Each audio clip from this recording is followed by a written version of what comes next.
Wow. Wow, this is some really deep stuff. I don't know what just happened, but something happened inside of me. Something snapped, something. I wasn't expecting that either. Sorry. It's okay. It's all right. It's beautiful.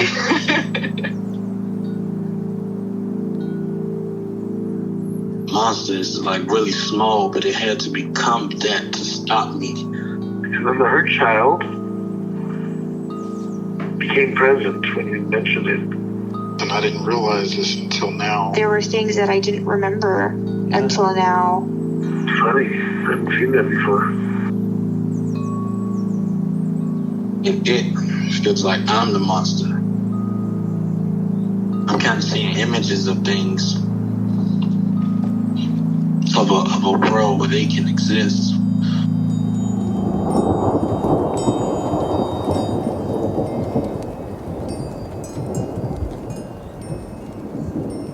This clarity brings all kinds of answers.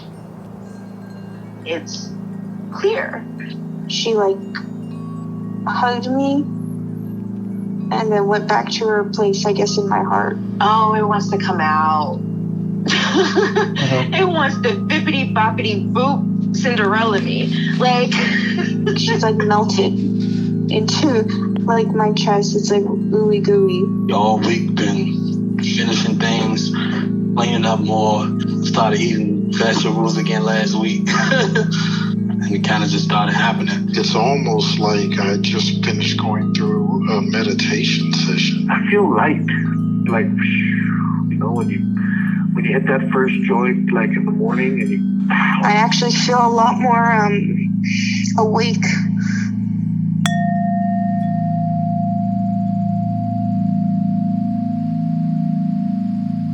So do you have something that you know you'd like to start with? Or is there a part of you you'd like to get to know better, or anything that's been up for you lately? Yeah. Well, one emotion I think that I've been grappling a lot with, especially in the last year and a half, and probably a lot of people have, is anger. Sometimes for me, it's a righteous anger. I can't stand to see injustice in the world. Mm-hmm. And so if I perceive that people are being treated unfairly or unjustly, whether it's a group or an individual I know, or sometimes even myself, just on a much smaller scale, I did everything I was supposed to and this still happened. Sometimes those feelings that rise up can be very, very strong, and you have to kind of figure out how to channel them in a positive way, and not let the anger is a slippery one, and it's tricky because I think it like the song goes, it can be an energy. You can channel it to do positive things, but you kind of have to take some deep breaths and focus. Yeah. You can't let it control you. Yeah. So still exploring different ways to take that in a more positive direction and energy, because I'm a big believer that you shouldn't hold on to any emotions, particularly anything negative, for too long and stew about them. You've got to find a healthy outlet, basically. Okay. Yeah, so I guess I would start off with that. That's great. Yeah, so we could call that a part, and we could say, this is this part of me that has this righteous anger, and I'd like to get to know it better in order to, well, we're not exactly sure, but to work with it in a way that's, I don't know, that doesn't overwhelm you or doesn't, just burden you with if it's too much or too strong. Does that sound about right? Mm-hmm. Great. Yeah, to kind of create more of a productive effect, or I guess you could also call it taming my inner Incredible Hulk. Sure. I was thinking poor David Banner and all the situations he got in, and then everybody picked on him and wouldn't leave him alone, and then he hulked out, Yeah. So I kind of relate to that. Okay. So see if you can notice where that feeling is located in or around your body. Okay. Right away, I thought of my heart chakra. Okay. That's the first place I kind of felt it. And what's it like? What are the qualities of that? Sort of like when I care a lot, when I feel it that deeply, it resonates on that sort of pure, raw emotional level. And so that's instinctively where I would feel it first. Okay. And are there any other kind of sensations or colors or directions or any forces, any other feelings that accompany that feeling of anger? Well, if I let it get away from me, I would imagine it kind of rising up to my mind and coloring everything red, sort of. If I was able to keep a better rein on it and staying with that heart chakra, it might stay more pink and not get as intense. And that might be the place to stay with it, to work with it, instead of letting it kind of envelope everything and take it to that, I guess, danger level, as it were. Yeah. Okay. So see if you can kind of turn towards it. See if you can. Sometimes people will kind of see themselves doing this in a three-dimensional space where they're actually turning towards this part and able to kind of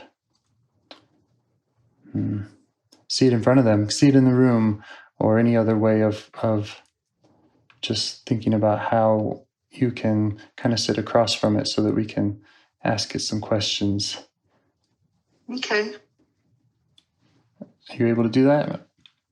Yeah. Okay. Yeah. Great.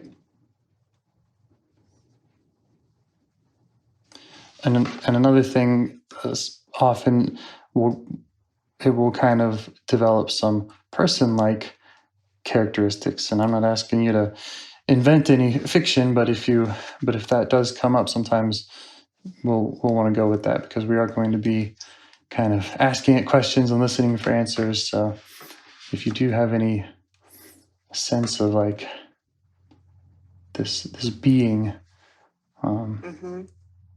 feel free to share, or if not, that's fine. Okay. Sure. So how would you say that you feel towards this part? I think it feels kind of primal. It can be scary, like I said, if it rises up or becomes too intense too fast. Yeah. It's just kind of the very instinctual, right. Not the rational day-to-day side of me. Yeah. that deals with most things. And so when that happens, how do you feel about that? Or like, how do you feel towards that emotion? I know that's kind of layers there, but. Yeah, I think I grapple with the ability to completely control it all the time. Like, and a lot of times it's because it's on such an emotional level and I can feel it so deeply. Yeah. I think sometimes it expresses itself physically. Like if something happens that affects me that deeply, I'll start to have physical sensations like blood pressure rising, heart going faster, a sort of a shakiness. especially as if I'm trying to keep it all bottled inside. Yeah.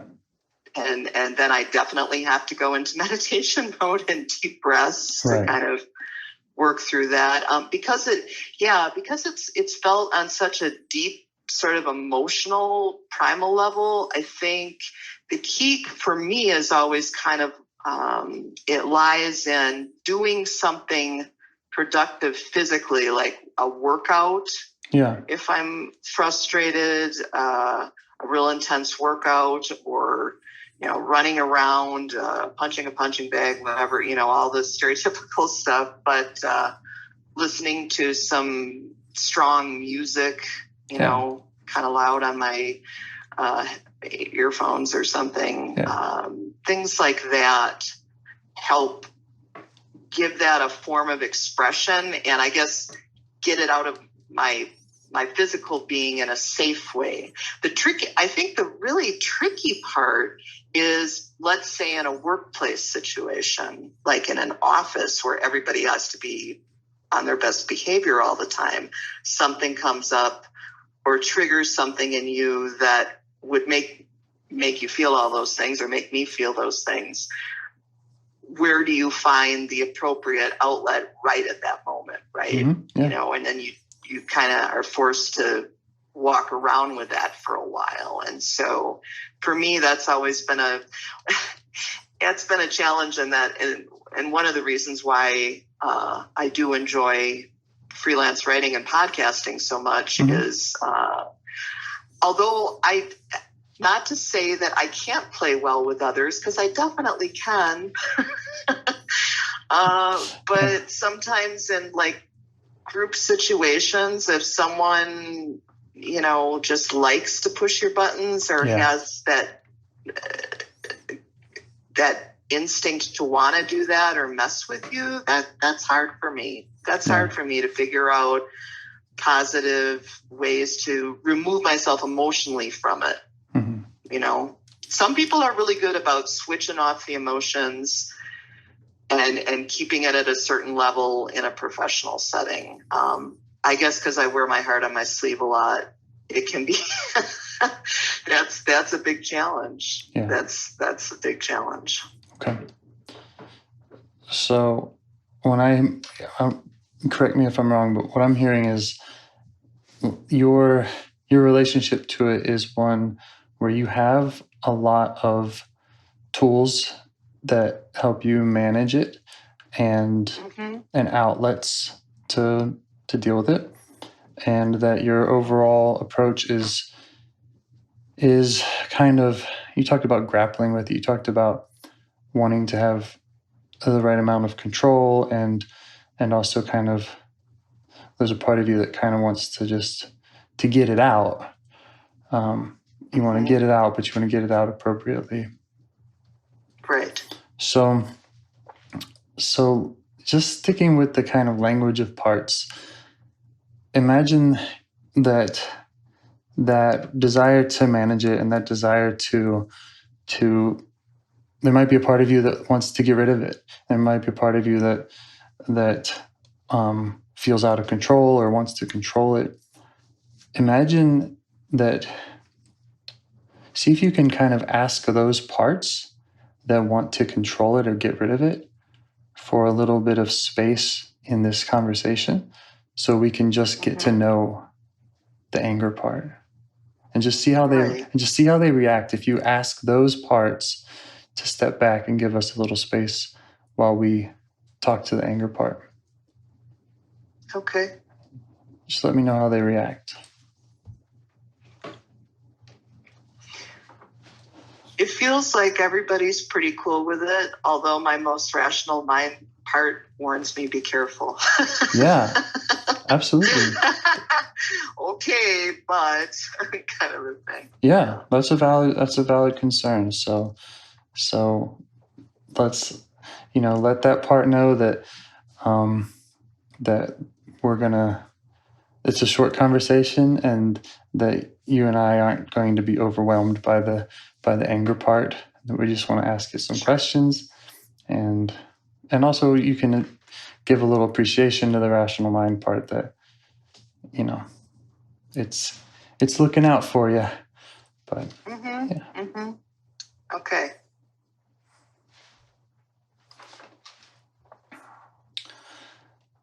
Okay, so if you can again kind of turn toward the anger part, the raw heart redness part, and see if you can kind of deepen your access to it. Try to get a little closer to it.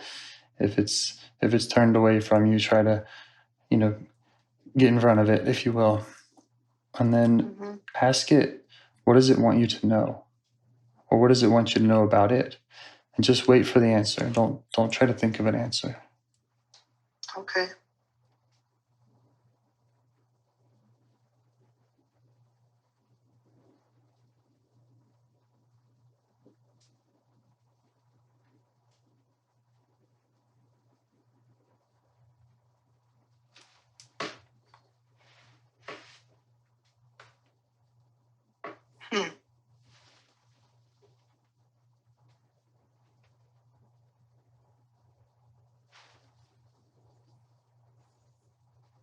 Okay.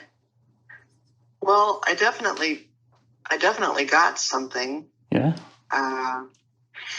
Should I just go ahead and share it, or if you like, or don't if you don't? Yeah. Yeah. Yeah. I just very much had this hurt younger girl image, and kind of complaining that she was misunderstood. Yeah. Or frustrated about not being fully understood. Yeah. Yeah, there's that person.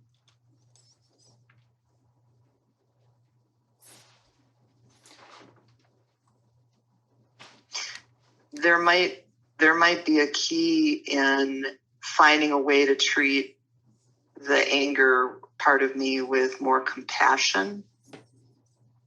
Yeah. Well, and that's what we're doing. Knowing that vulnerable side that was just sort of expressed. Yeah. Yeah, it's showing you what it's looking out for.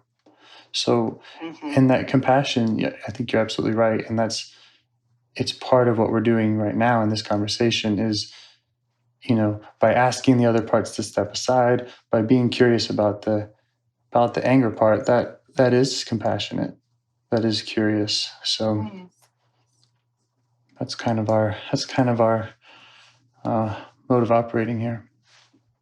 Right. Giving voice to that, or allowing that part of yourself to have a voice.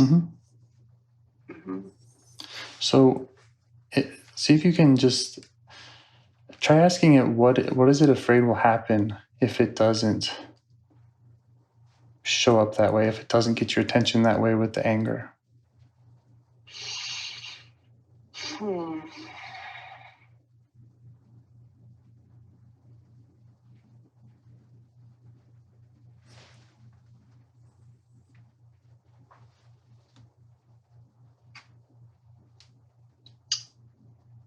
I think the fear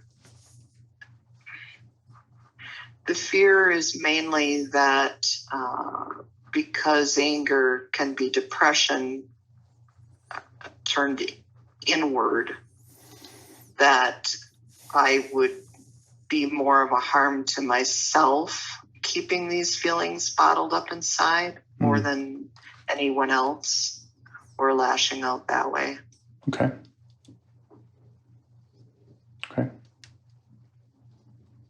And you could also ask this part if it's the same as the hurt younger girl, or if it's protecting the hurt younger girl.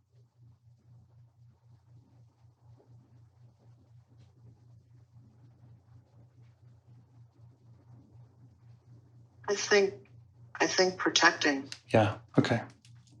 Protecting. Great. Makes sense to me to have a part that's fierce in order to protect a part that's vulnerable.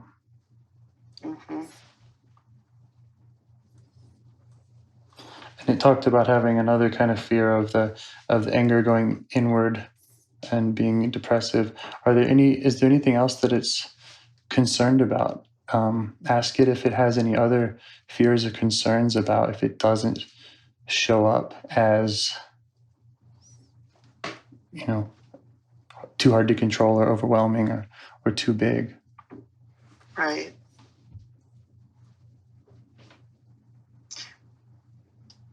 I think the other thing that kind of came up was some of those images that kind of flashed through at the same time was the idea of feeling helpless or helplessness, and that kind of ties in with the hurt younger girl and feeling like so many things are out of her control to change or do anything about. So part of the compassion and part of working through that to deal with those feelings, particularly the helplessness, is taking a step back and figuring out ways to be proactive in constructive ways to, okay, well, I can't change A, B, and C, but guess what? I can do something about D and take the time to do that and do it calmly and under my own terms and make things better in effect. Yeah. And one thing that I'll promise you is that, that hurt younger girl part, that is a deeper part, and that is a more vulnerable part that we don't need to necessarily go into in this conversation. So we're, we can keep it kind of surface level by just sticking with the angry part. And there is, that is kind of the next layer of this work is to, okay, once we've talked to these protectors, now let's talk to that hurt part. But in sticking with this protective part, this angry part, try just whatever you can do to just show it some appreciation for the job that it does in protecting the vulnerable part. Yeah.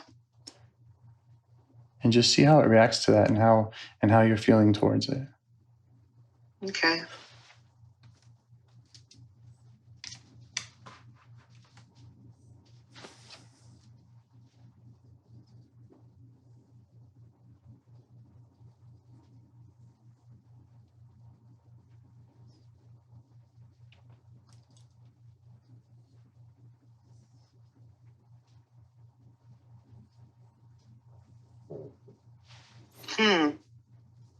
That's interesting. I kind of had an image of the fierce or angry protector bowing its head and backing down a little bit. Yeah.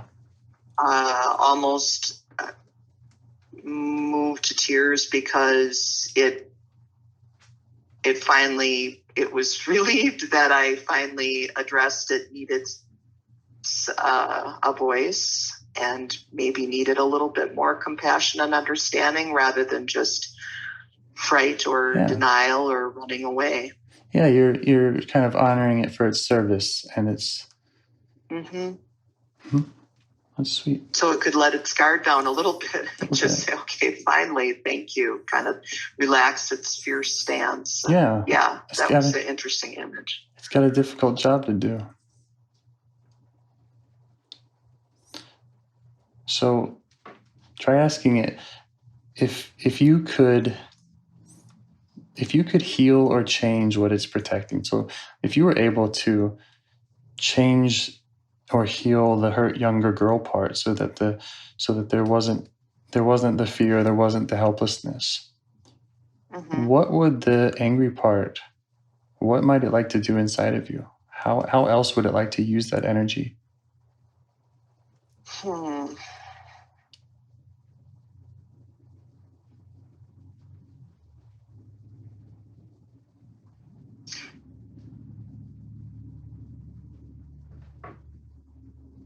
I think to keep going with the parts that, the way it can be proactive in a good way, the way it can channel and focus that energy and that feeling in a way that is possible for me to make change. And I keep coming back to images of writing, getting it out in writing in one form or another, whether that's creatively or maybe an article about bullying or, things like that. Yeah. Or writing productive letters to people, Or, I mean, it's a fierce part, and maybe it, I mean, you talked about your love of horror writing and such, and maybe it likes to show up that way in. Yes.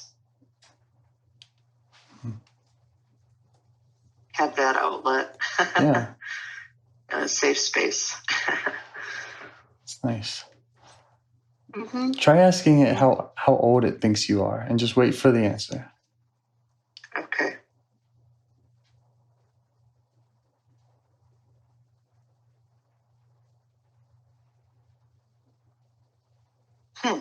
Okay. You don't have to tell me, but did it give you an answer? It's funny because it still thinks I'm about 10 or 11 years younger than I actually am, which might tie in with something about, I don't know, that I might need to examine at another time as far as why that is. Why? Probably. Yeah, there's probably something that went on. Something that happened around that time, or when it had to kick into high gear. Probably related to that helpless feeling.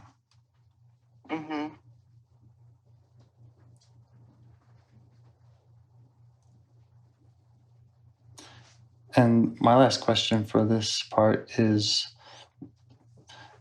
well, to try asking it, what does it need from you in the future?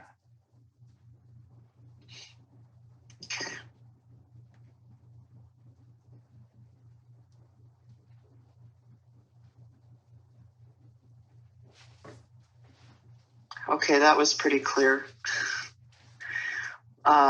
More understanding and a space to help in some ways in the future. Okay.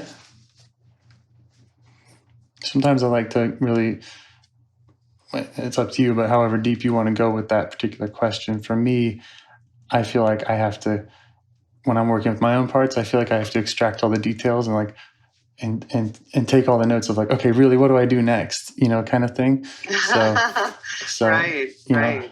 How do I make that happen to honor that part? Yeah, the imagery with this exercise is really visually really amazing. I have to say what I'm seeing in my mind's eye is very clear and playing out very succinctly. Yeah. So I'm definitely probably going to want to journal about this afterwards. Great. Yeah. And you can spend, we can drop the call and you can go be with this part and let it tell you whatever else it needs to tell you. But specifically kind of, what does it need from you? And what would that look like? Going forward. Right. Great. Well, yeah, very cool. Yeah, thank you.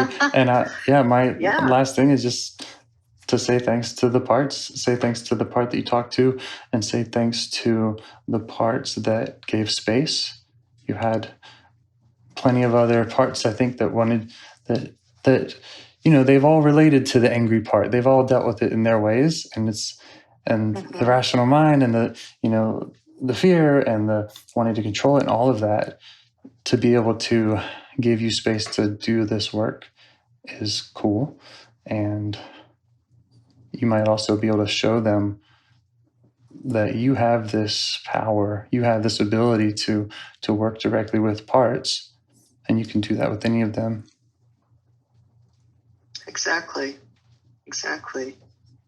Well, yeah, thanks so much for this opportunity, James. Thank you. This is really very cool. And please keep me in mind for any future episodes as you go forward with this. I will, absolutely. Yeah, that's been a big part of this is who are my follow-up calls.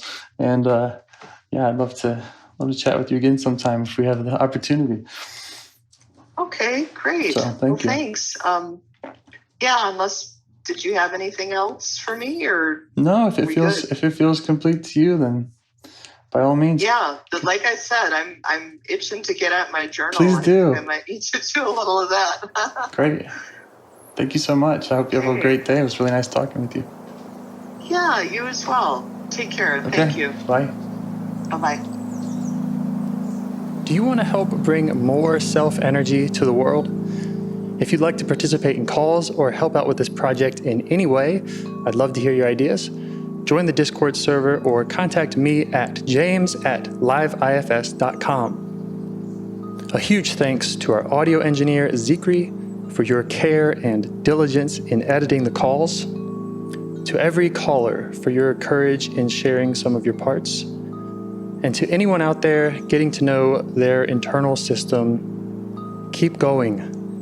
Who knows, that might be the most selfless, helpful thing you can do for others, and you're the only one who can do it. If you'd like to see us reach the largest audience, we must please the almighty suggestion algorithms at iTunes and YouTube, and they don't care about the power of IFS. They're looking for likes and shares and comments, and the sooner the better. Follow the links in the show notes right here in your podcast player to make your wishes known. And now, a minute of meditation. Or if you prefer, pull over. You can do it in 60 seconds. Just click one of those links. They're right there, and give us a like or a 5-star rating. It would really help. If you think this project is helping people, you're helping people by sharing it. Thank you.